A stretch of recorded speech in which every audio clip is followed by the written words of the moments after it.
Bonjour, ici Crypto Ali, j'espère que vous allez bien ce samedi soir, 5 décembre. Alors, on commence immédiatement avec les nouvelles aujourd'hui qui sont vraiment hot. Alors, le prix du XRP est à 61,76, ça a augmenté de 8,5% en 24 heures et les marchés aussi ont suivi. Good. Alors, Fiat League, ici, on voit la belle montée en puissance de XRP à 61,74. Tout est dans le vert à soir. Tout. Alors, il se passe quelque chose qu'on ignore, mais il se passe de quoi? Alors, on commence avec la nouvelle de la journée. C'est vraiment une grosse nouvelle. Coinbase, enfin, ils vont venir avec le Flare Network. Alors, j'espère que vous êtes contents. Ils nous ont laissé à croire qu'ils allaient pas être présents pour le Spark, mais apparemment, ils ont changé d'avis. Alors, si vous êtes un client éligible détenant un solde XRP sur Coinbase ou Coinbase Pro, à la date et à l'heure de l'instantané du 12 décembre 2020 à minuit, vous recevrez des jetons Spark de Coinbase à une date ultérieure après le lancement du réseau Flare. Le montant de Spark que vous recevrez dépend de la quantité de XRP que vous aviez dans votre compte au moment de l'instantané.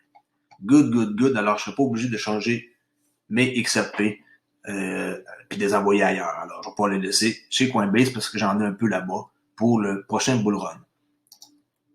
On continue avec Ripple qui est ouvert à l'utilisation d'actifs cryptographiques supplémentaires en plus du XRP. What? Déclare le président directeur général Brad Garlinghouse. Ouais, apparemment, ils sont en train de regarder pour un deuxième jeton. Alors, on va checker ça. Le directeur général de Ripple, Brad Garlinghouse, a déclaré que la société des paiements de San Francisco pourrait un jour utiliser des crypto-monnaies en dehors du XRP. Dans une nouvelle interview accordée à CNN, Garlinghouse adresse si la société est ouverte à l'utilisation de stablecoins ou d'autres actifs numériques dans les produits actuels du futur. Alors, ils regardent peut-être pour avoir leur propre stablecoin. Vous allez comprendre pourquoi là, plus loin dans l'article. Alors, cependant, en cotation, nous avons également conçu nos produits pour qu'ils soient efficaces de sorte que si nous entrions dans un marché où le XRP avait très peu de liquidité, nous pourrions utiliser un actif numérique différent où il pourrait y avoir plus de liquidité. Les écarts seraient donc plus serrés. Nous n'avons pas encore trouvé le besoin de le faire, mais certainement, lorsque nous pensons à résoudre un problème client, nous voulons faire passer le client en premier.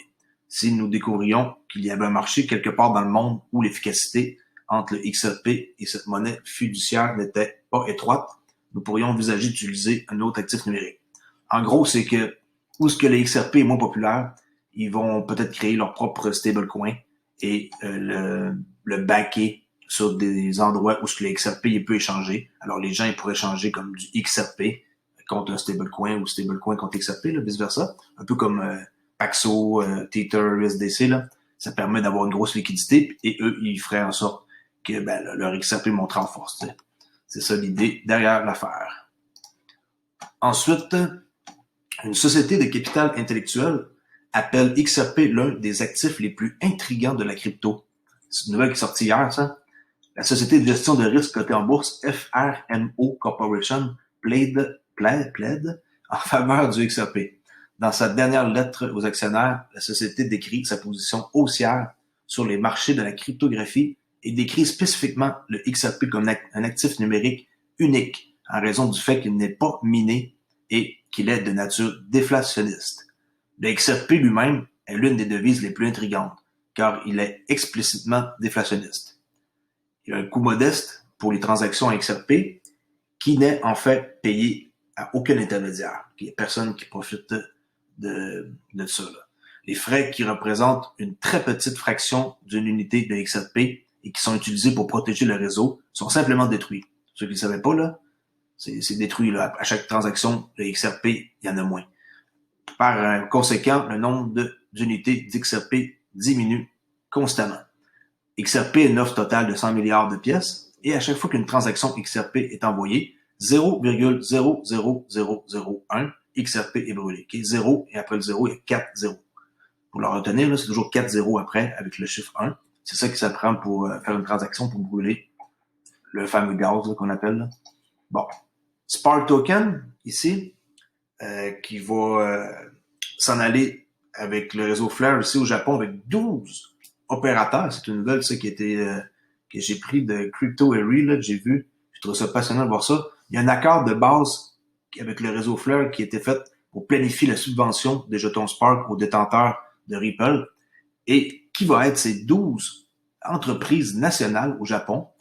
Bitflyer, Quen, Bitbank, SBI, VC Trade. Enfin. Je commençais à être inquiet, mais c'était impossible là, que le principal partenaire de Ripple, SBI, dont sa division SBI VC Trade, où ce qu'ils ont des gamers qui sont payés en XRP, ne soient pas dans les Spark. Fobi Japan, Bitcoin Japan, DMM Bitcoin, Iteta, CoinCheck, Dcaret LVC et une autre entreprise ici non dévoilée. Alors ça, c'est vraiment intéressant. 12 entreprises nationales qui vont faire partie du airdrop.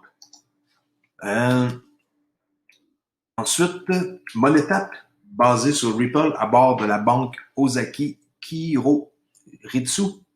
SBI Holding a annoncé samedi la décision de la Ogaki Kiroritsu Bank de se connecter à son infrastructure financière de nouvelle génération Monetap.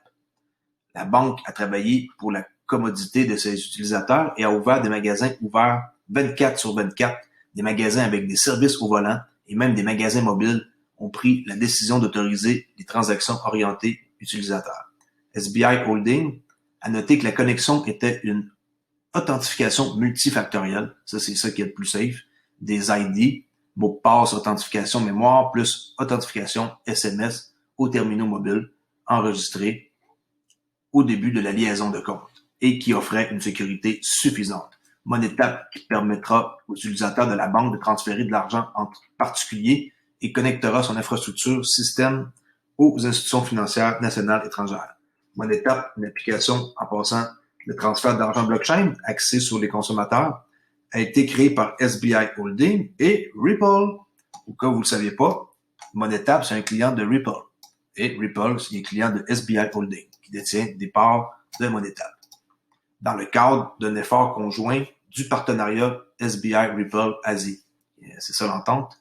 Alors, le service qui s'appuie également sur la technologie blockchain de Ripple a été lancé par le consortium Japan Bank en octobre 2018 pour faciliter les paiements instantanés, dans le but de recruter 61 banques dans le cadre du consortium. Oui, 61 banques vont être dans le consortium.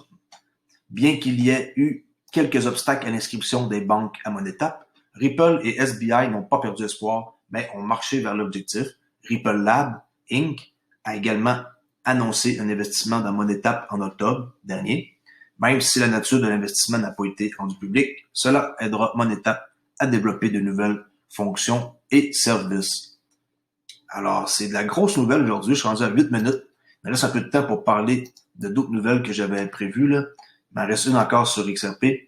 Responsable des marchés institutionnels mondiaux de Ripple déclare que XRP s'adresse au marché de plusieurs billions de dollars et recommande la stratégie Barbell aux investisseurs en cryptographie. Il faut garder vos fonds, là. Dans une nouvelle interview avec Barron et Grayscale, Brehan Madigan note le nombre croissant d'investisseurs institutionnels entrant dans le marché de la cryptographie et déclare que quiconque cherche à investir dans l'espace devrait envisager des cas d'utilisation et de l'utilité. Madigan souligne la croissance potentielle de BTC en tant que réserve de valeur qui rivalise avec l'or et affirme que la vitesse de transfert élevée et le faible coût de XRP, oui, XRP, je vous en parle à chaque fois, le plus possible pour vous montrer comment ils sont gros. Alors lui, vu que son transfert coûte rien, lui confère un cas d'utilisation d'1 billion de dollars sur le marché mondial des paiements. Donc, pour les nouveaux arrivants, jetez un œil à quelques actifs cryptographiques individuels. Comprenez leur utilité, leur proposition de valeur fondamentale et le problème qu'il résout. C'est ça qu'il faut regarder là, dans un actif avant d'investir. Par exemple, dans les paiements en raison du capital piégé, il y a des milliards et des billions de dollars d'opportunités de marché que XRP, en tant qu'actif numérique, résout. C'est donc un énorme marché adressable. Vous y verriez donc un moteur de création de valeur. Ouais, quand ça crée de la valeur ajoutée, là, c'est une bonne idée d'investir dans ça. Alors, étant donné que peut-être sur le bord d'arriver vers mes 12 minutes, il reste 2 minutes encore, je vais juste vous montrer les titres que j'ai trouvé très intéressants. Apple, avec Steve Wozniak, qui vont partir leur propre blockchain. Eh oui, Apple va partir sa propre blockchain. Ça va s'appeler le WOZS, là, avec Steve Wozniak. Alors, ils embarquent aussi, eux autres, dans la danse, comme on dit. Spotify, OK, qui cherche une job ici, pas une job, un employé qui va être un employé, un directeur qui va contrôler la monnaie numérique. Et, comme par hasard, ils sont en train de dire que ils sont associés avec Libra. Alors, Spotify et Libra associés ensemble, ils cherchent quelqu'un qui est spécialiste dans la monnaie numérique pour les CBDC d'actifs numériques. Très grosse nouvelle, sérieux. Apple qui lance la blockchain, Spotify qui veulent faire ça. Et pour finir, une nouvelle un petit peu qui me dérange, mais qui est pas plus grave que ça. Waters, cette femme-là ici, demande à Biden d'annuler les directives cryptographiques de l'OCC. Brian Brooks, le contrôleur de la monnaie. L'offensive, elle, est anti-Trump et anti-crypto. Mais la représentante américaine Maxine Waters, son nom, qui préside le puissant comité des services financiers de la Chambre, souhaite que le président élu Joe Biden annule ou surveille. Okay? Bien important. Ça ne va pas s'annuler, là, la crypto. Okay? Oubliez ça. Là, pour rester. Ou surveille toutes les directives relatives à la crypto-monnaie émises par le bureau du contrôleur de la monnaie. Dans le fond, ils veulent voir qu'est-ce qui se passe puis surveiller. Pas plus grave que ça, là, et c'est pas la fin du monde. Cela survient également quelques jours après que ces mêmes membres ont présenté un projet de loi qui obligerait les émetteurs de pièces stables à rechercher des chartes bancaires et à obtenir l'approbation réglementaire pour émettre des jetons. T'sais, ils veulent pas mettre des bâtons dans les roues nécessairement, ils veulent juste mettre de la pression pour que ce soit réglementé et qu'ils aient le contrôle. Dans cette optique, l'action de Water doit être considérée comme faisant partie d'un effort coordonné pour imposer une surveillance réglementaire plus sévère sur les pièces stables, sinon toutes les crypto-monnaies. Ils veulent vraiment s'occuper de toutes les crypto-monnaies, comme un autre moyen de défaire ce qu'elle a appelé les méfaits de l'administration de Donald J. Trump. Alors, c'est tout pour aujourd'hui. Crypto Ali, si vous voulez vous abonner, pouce bleu, s'il vous plaît. J'arrive à 400 abonnés, s'il vous plaît. D'ici dimanche soir, ce serait cool d'avoir 400 abonnés. Posez-moi des questions, je vais vous répondre, ça me fait plaisir. On s'en jase demain soir.